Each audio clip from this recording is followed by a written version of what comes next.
What's up, guys? It's the maintenance kid here again, and today we're going to be changing the water heater for you. So the first thing we got to do is, one, make sure the power's off. Two, start the draining process. The draining process will take a little while, so I'm going to go ahead and start it now, and then come back in a couple of hours and go ahead and swap out the water heaters. Now let me show you this. Most guys I see usually use a full water hose. We have a cutoff of a water hose, and we hook it to the drain, which I'm gonna show you guys, and we put it into the drain behind the water heater and drain the water heater that way.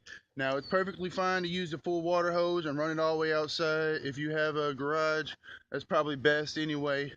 But yeah, I'm gonna go ahead and get this drain thing started, and I'll catch up with you guys in a minute. Guys, so like I said, I'm back here at the electric panel, and I'm about to turn this electricity off to the water heater. You always want to double check and make sure that you actually turned the power off, because you never want to trust your previous maintenance man.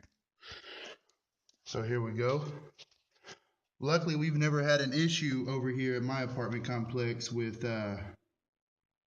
anything being mislabeled, but you never want to take a chance. It's not worth it, guys. Make sure that power's off. So like I said, I'm about to go to the water heater and show you how we drain it. We're back here at the water heater. He is actually still warming the water and keeping it warm, but obviously, as you can see, he's not feeling good. He's got a runny nose. Now, as we can tell from the water heater serial number, let's see. Well, from the water heater serial number, we were able to tell that this was built in 2008 on the 26th week. And so it being 10 years old, in a vacant, we can't leave it like this. So we're going to replace it. Now, as you've seen before, my water hose wraps all the way around the back of the water heater down into the drain that I was speaking of before. Now, first things first, you're going to want to turn off your water supply line. The water supply line will be on the valve. The valve will be on the coming into the cold side. After it goes in, warms up, it comes out the hot side. Goes around as well. We have another water heater shut off. So you're always going to want to let this have air so that it could drain, because it is gravity fed. So we're going to go ahead and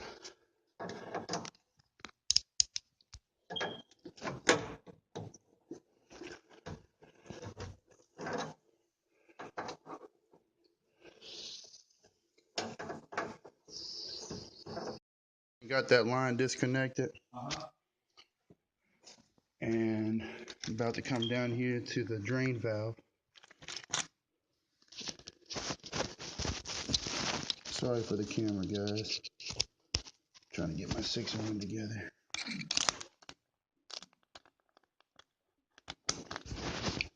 And go ahead and loosen it up.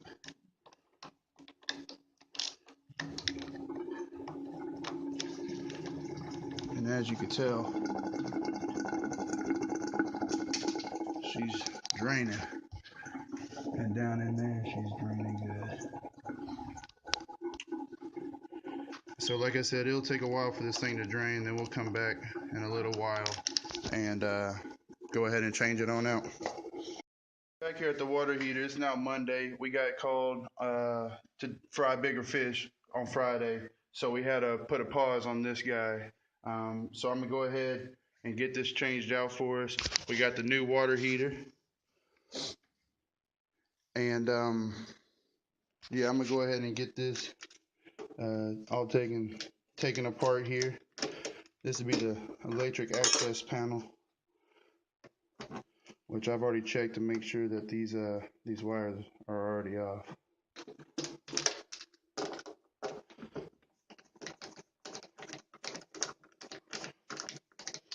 Now this is a point of concern for me. I'm gonna open it in this video, but I'm gonna make a whole nother video on showing what's wrong inside of it and how to fix it. But for the ease of this video and for the time, I'm gonna go ahead and skip over that for now and just do this video changing the water heater out. Alright, so I got the electrical all disconnected. The water is all disconnected. I should stay up there. Alright, so we got a little leaking going on. So I'm gonna come down here and make sure that my valve is turned off.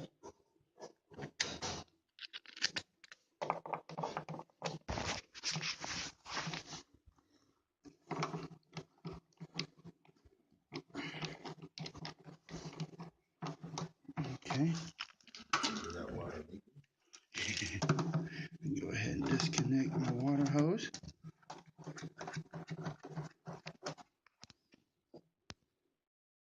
Alright, so I use Teflon tape on the hot and cold sides. Some people use pipe dope. You can use them interchangeably. We found that it's easier to just cut one side of the box out like this for ease of transportation, and so that you could put this box right against where the water heater is, and not make a mess. Alright, so I went ahead and hooked up these water lines, the cold coming in, the hot going out. I'm gonna go ahead and hook up the electricity real quick. I was just gonna show you guys on this armored cable here from the piece from your old water heater. When you flip it under, you'll see that there's this little nut right here. You're gonna want to hold on to it because it's gonna go back on there whenever you get the hole from your other water heater. That's the nut I was talking about. Yep, and then it just comes off, and he's trash. So then you go ahead and open your new water heater.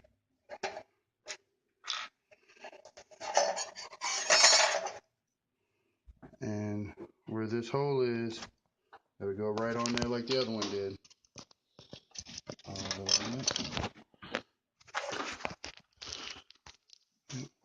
And then you take your nut over all the wires. Alright, so sorry about that. I couldn't get that on camera, but I went ahead and hooked up the electric on here. Black to black, red to white, and make sure you ground it. Now all we have to do is turn this water on. Make sure it's filling up. Make sure there's no leaks coming from anywhere. If you happen to crack your pan on the bottom, it's probably best to go ahead and replace it now or before you put this new one in. So I'm gonna go ahead and give you a quick look down in the mysterious box real quick. Yeah, I ain't never seen that before. See if you could spot the problem. We got a metal box here. Johnson. Black to black, white to white, ground to ground. That's the only wires that are in here. If you know what it is, comment it in the bottom, and we'll see who gets it right. But like I said, I'm gonna put a whole nother video together for fixing this issue. So yeah, we're gonna go ahead and get this water turned on.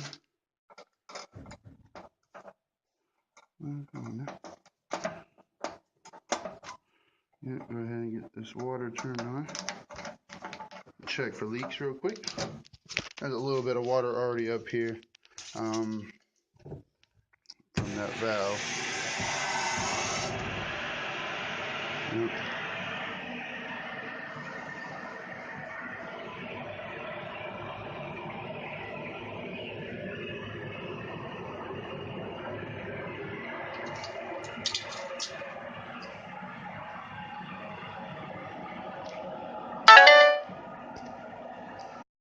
Alright, Alright, so I went ahead and hooked up the pressure relief valve extension into the pipe. You could go within 6 inches of the floor or into a pipe. Next step is you're going to want to bleed the lines, and you're going to want to do that on a valve that doesn't have an aerator, like a bathtub. And you just open it up to the hot side.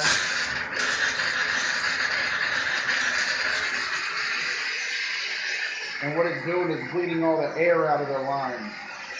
I'm going to go ahead and do the back bathroom too. Yeah, it's bleeding all the air out of the lines.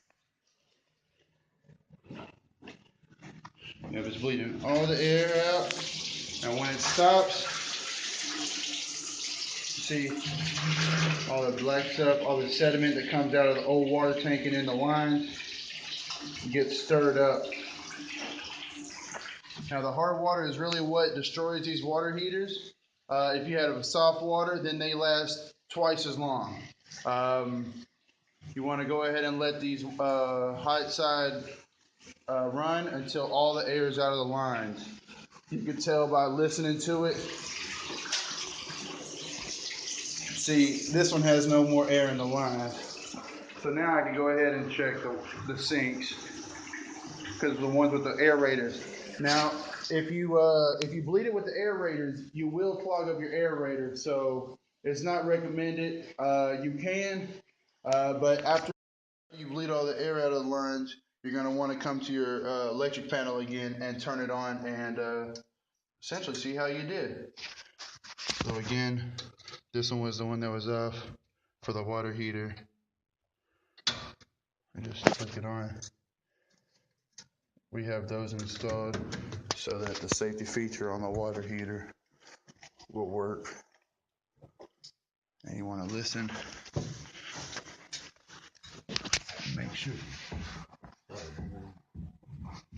sure it's humming. Which this one is, so we did a good job. Did a good job. And like I said, you'll see this water heater again in the next video whenever I fix this issue. Like I said, comment what you think the problem is and what the solution is to fix it. I'll show you in the next video.